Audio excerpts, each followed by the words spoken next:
Hey, what up, everybody? I know that it's late, but um, I'm just now getting. I apologize for my tardiness, but let's go on think the final day for Lori Vallow Daybell. And again, oh Lord, shout out to Hidden True Crime for this. Let's get into it. Back, and here I am. And this is where I'll be spending Easter, and then I will be back in Phoenix for closing statements on Monday. Well, let's get to it. Today was more interesting than I thought it was going to be. Well, there were many empty seats in the gallery today. In fact, when I walked in, many of the bailiffs and security guards who know me well from walking in every day said, "Really? You're here? No one else is here. You're the only one." And I thought, well, you never know what's going to happen when the defendant is a convicted murderer, and the defendant is Lori Vallow Daybell. Even jury instructions can be a little surprising. So I said, I'm here, and we're going to find out what happens. And you know what? It was more interesting than I thought it would be. Lori even wanted to argue or debate some of the things in the jury instructions. We'll get to it. There were many empty seats, though, as I pointed out, in the gallery today, as the judge, the state, and Lori were going to go over jury instructions. And as we know, the state rested yesterday. And as we also know, it was a little up in the air on whether Lori would rest as well. First she said yes, then she said maybe, then she said, I'll let you know Monday. It was a not rest. Well, however, today, Lori did clarify that she will be resting in front of the jury on Monday, and then closing statements will begin. So let's go through everything that was discussed today together, because even though it's not the most exciting piece, this is a very important aspect of the trial, and these instructions are what the jury will use to arrive at their decision. Their verdict: is Lori guilty of conspiracy to commit first-degree murder in the death of Charles Vallow, or is she not? The actual written instructions are not available to the public at this time, so all we could do was simply listen as they went through each page. We could hear the headings for most of the instruction sections, and we got to hear some of them more in detail if there were any objections. So the first section was about the duty of the jury, evidence to be considered, and rulings of the court. No one had any objections to this instruction. Well, the second was about direct and circumstantial evidence, production of witnesses in evidence, and redacted exhibits. Prosecutor Trina had one objection on this page regarding the production of witnesses in evidence. Judge Boreski stated that this is a standard given when we've heard about people like J.J. Tiley, Alex Summer, Detective Moffat, all of whom either weren't or couldn't be called to testify at trial. Part of me still wishes the jury would have asked why Tiley wasn't called to testify. I wish that so much, but maybe they have figured out the reason on their own. We don't know. The instruction states that neither side is required to call every single person that's mentioned throughout the trial and in evidence. Trina said that she hasn't seen that included as an instruction before and was concerned that it could be interpreted that the defense doesn't ever need to present any witnesses. Lori said that she agreed, and the judge decided to remove that portion of the instruction. Well, the next portion stated that an indictment is not evidence and discussed defendants who represent themselves, a la Lori Vallow Daybell, a defendant who represents themselves. Judge Boreski said that he changed the language in this instruction because Lori is actually representing herself. So instead of saying the attorneys, they will now say the prosecutor and defendant will talk to you about the law and the evidence. And neither side had any objections to this change by Judge Boreski. The next section discussed credibility of witnesses and testimony from law enforcement officers and expert witnesses. There again were no objections. Judge Boreski stated that in the next instruction, they should keep the portion that says, quote, defendants need not testify, end quote. Well, Lori asked if they could add the statements made by the defendant were voluntary.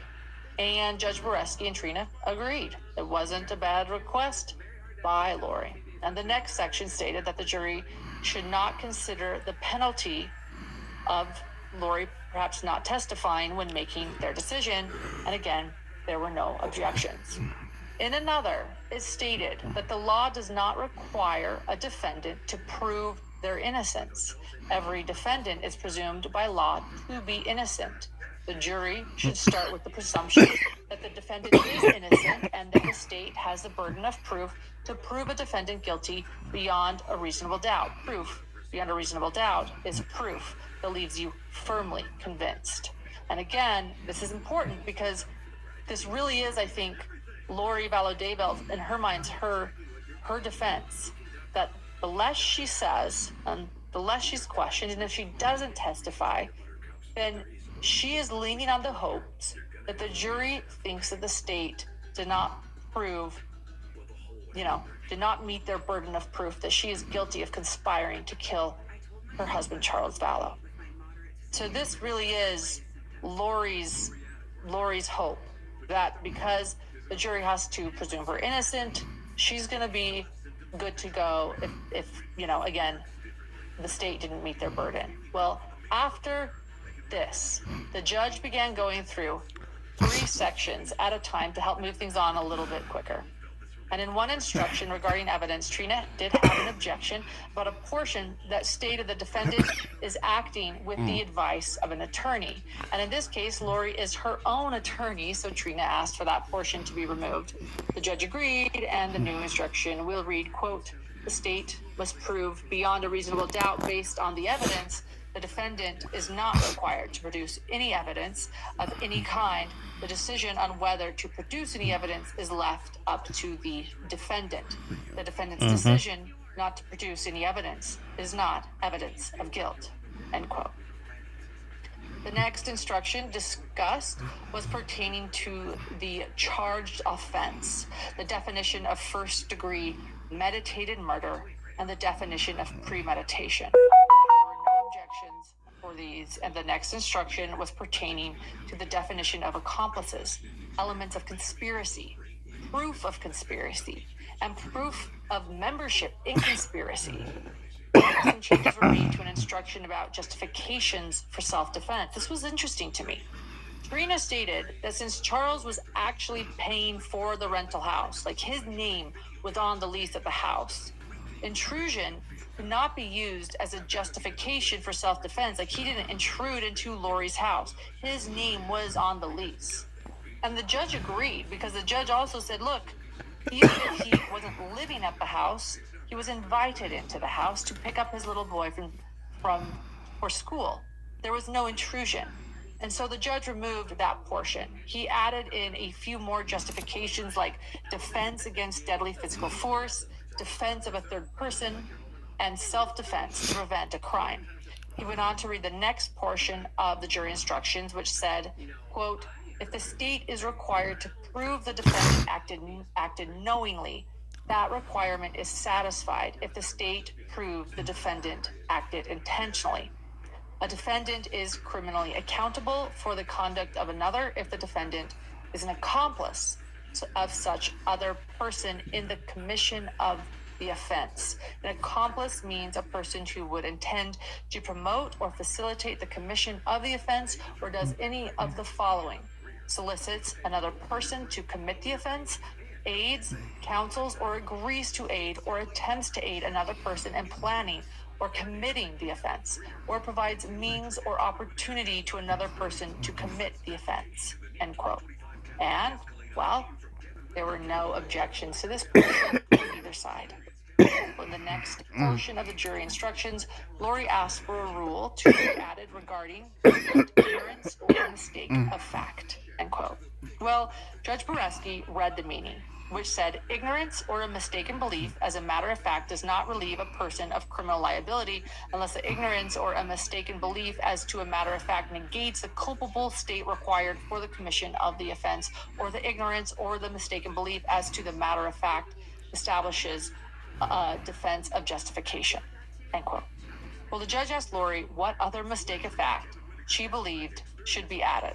Well, let's listen to what Lori had to say. Take a listen. The mistake of fact that you think exists.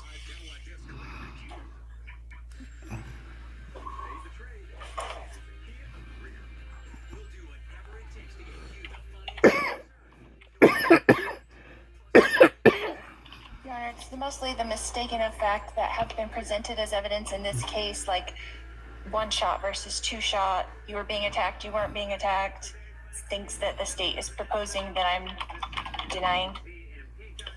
Well, you can deny those, and you can argue that, but that's not really what is meant by a mistake of fact. It refers to a misunderstanding of the facts that would somehow negate any criminal liability.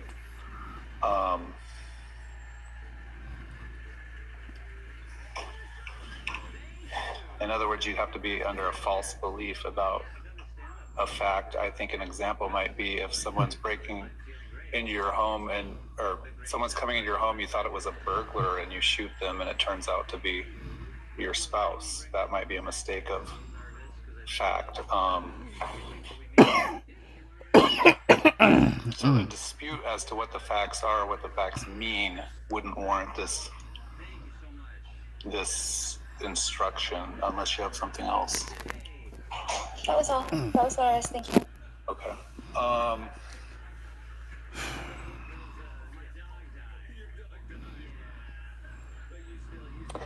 So that was really all they went through today in regards to jury instructions.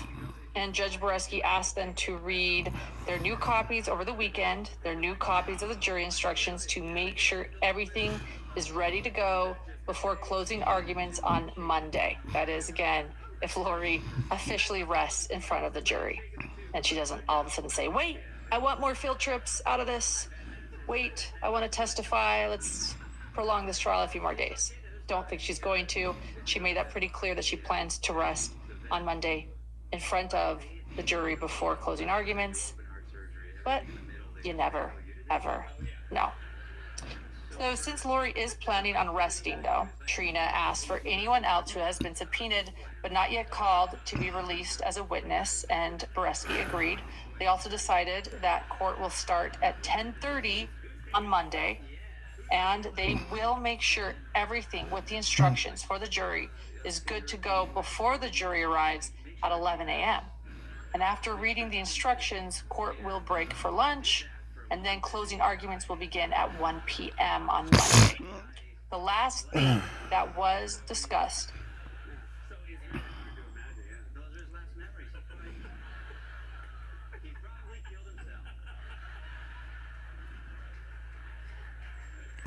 she muted herself. Forgive me, guys, I had to sneeze. The last thing that was discussed today for Lori's was scheduling for Lori's other trial. So closing arguments are going to be Monday at 1 p.m. And then the other trial, as we know, there is going to be a third trial where she's charged in the connection with the attempted murder of Brandon Boudreaux. Well, Judge Boreski scheduled a pre-trial conference for May 14th with the trial. I forgot about the third one. Beginning on June 2nd. And Lori did have a little bit to say about the second trial occurring later into the summer. As you know, she doesn't want to waive her speedy trial rights and feels like there's never a reason to slow anything down when it comes to her, facing the next jury. So let's take a listen to a little bit of Lori objecting to this trial date for Brandon Boudreaux. With that said, the current last day is May 11 on that trial, so as defendant want to make a record because I am going to exclude time. I know you object to the exclusion of time. I object to not having it by May 11th. Correct. You want to? What? Do you have anything further than that? No, just that. Yes, that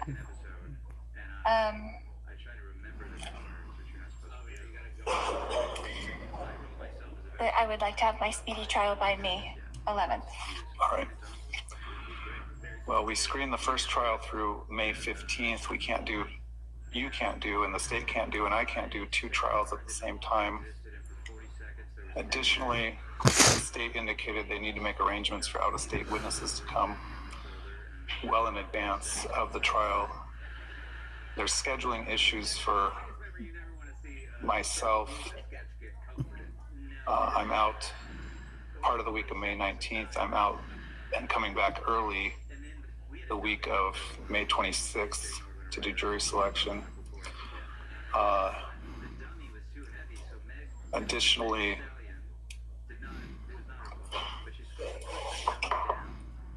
I guess the delay is of minimal prejudice given those current sentences that you're serving. For all those reasons, the court will exclude time from May 11th. The new last day will be June 30th. So I guess Lori thinks that since this trial didn't take as long as any of us expected, me included, I'm certainly surprised that we're heading into closing arguments on Monday. Lori just assumes that since she hasn't waived her speedy trial rights, that they could just immediately jump right into the next trial, the one where she is charged with attempted murder of Brandon Boudreaux. But that is not really how it works. Of course, she doesn't have anything else to do with her time. But for other people, there are schedules to consider and logistical things that come into play, including the fact that the courthouse is used for many other reasons, many other court hearings, many other trials. Regardless, that was really all that took place today. It was a little hard to follow without being able to see and read along with the jury instructions, but we will hear them in depth on Monday and can take a look at those then, as well as listening to closing statements. And some of you did notice that I snuck out a little bit early from jury selections. We were caught on camera doing that. It is true. I had a plane to catch, which is why I'm able to report tonight on this quick live from my home. So I will be here for Easter. For those of you, we have a long weekend. For those of you that want some reading, I suggested last night, and I suggest it again. We have thousands of pages of FOIA documents, evidence from Chandler, Arizona and Gilbert, Arizona.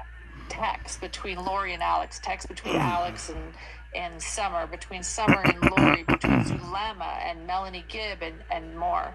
Charles, emails, Charles reaching out to Tammy, evidence, photographs. We have it all at patreon.com/hidden2crime. When I read my evidence dumps, I actually put them over on Adobe Reader. I read my PDFs that way. But we have them all over at patreon.com/hidden2crime if you want some weekend reading. And the first one is pinned to the top of our Patreon right now. And then we have how to pull the other ones, instructions there. Additionally, Dr. John, my better half or my other half, and co-host and husband, has shared his thoughts on this trial thus far, also over on Patreon.